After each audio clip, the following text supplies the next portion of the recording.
There has been no shortage of movies made on Kashmir. There was Mission Kashmir, Fana, Haider, Dil Se, and even Roja. Most of these movies were fictional, employing made-up plots and characters. But the runaway hit, Kashmir Files, is different. The film is based on true events of the Kashmiri Hindu genocide that unfolded in January 1990. Most of the plot shown in the movie is based on real-life incidents. For instance, this is real-life JNU professor Nivedita Menon giving a speech in 2016. और हम सब जानते हैं कि दुनिया भर में ये माना जाता है कि India is illegally occupying Kashmir. Everybody accepts it. This speech was recreated in the movie and spoken nearly word for word by the character Radhika Menon. The character of Radhika Menon, played by Pallavi Joshi, is a fusion of two personalities, Nivedita Menon and activist Arundhati Roy. Arundhati Roy had claimed that Kashmir was never an integral part of India. I was leaving, a journalist, a TV journalist, stuck a mic in my face and very aggressively said, "Madam, is Kashmir an integral part of India or not? Is Kashmir an integral part of India or not?" About 5 times. So I said, "Look, Kashmir has never been an integral part of India." This dialogue is spoken by Radhika Menon in the movie. Kashmir has never been an integral part of India, and this is a historical fact. The journalist character in the movie who says on camera that Kashmiri Pandits were attacked because they were a privileged minority who had grabbed jobs and plum postings is exactly what Barkha Dutt had said. Hapless victims, they were once the privileged elite of the valley. They may have been a minority, but at that time they had monopolized government jobs, plum postings and other such social benefits.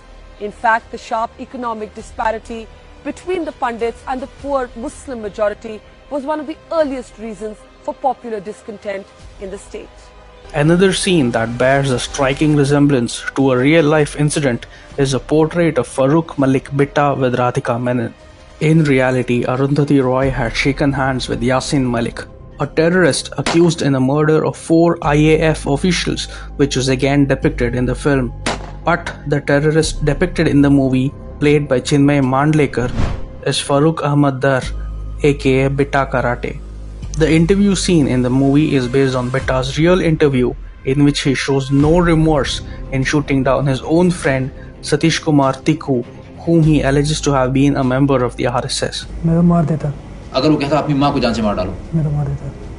The last scene in the movie is based on an actual incident that happened in 2003, the Dandi Marg massacre. 24 Kashmiri Hindus, including 11 men, 11 women and 2 small boys, were lined up and killed by Lashkar-e-Taiba terrorists who disguised themselves as army men. The character of Sharda Pandit in the movie is based on 2 real-life women, B.K. Ganju's wife and Girija Tikku. B.K. Ganju, a telecom engineer, was hiding in the rice drum when terrorists shot through the drum and his wife was forced to eat the blood-soaked rice. Sharda, who gets killed in a gory manner in the movie, is based on the real-life incident of a government school teacher named Girija Tikku, who was brutally raped, sodomized and cut into 2 using a mechanical saw alive. There are indirect references to political leaders as well. The protagonist Krishna bears a semblance to student-turned-activist-turned-communist-turned Congress leader Kanhaiya Kumar. Apart from their names being similar, there are other similarities. Krishna is a student of ANU.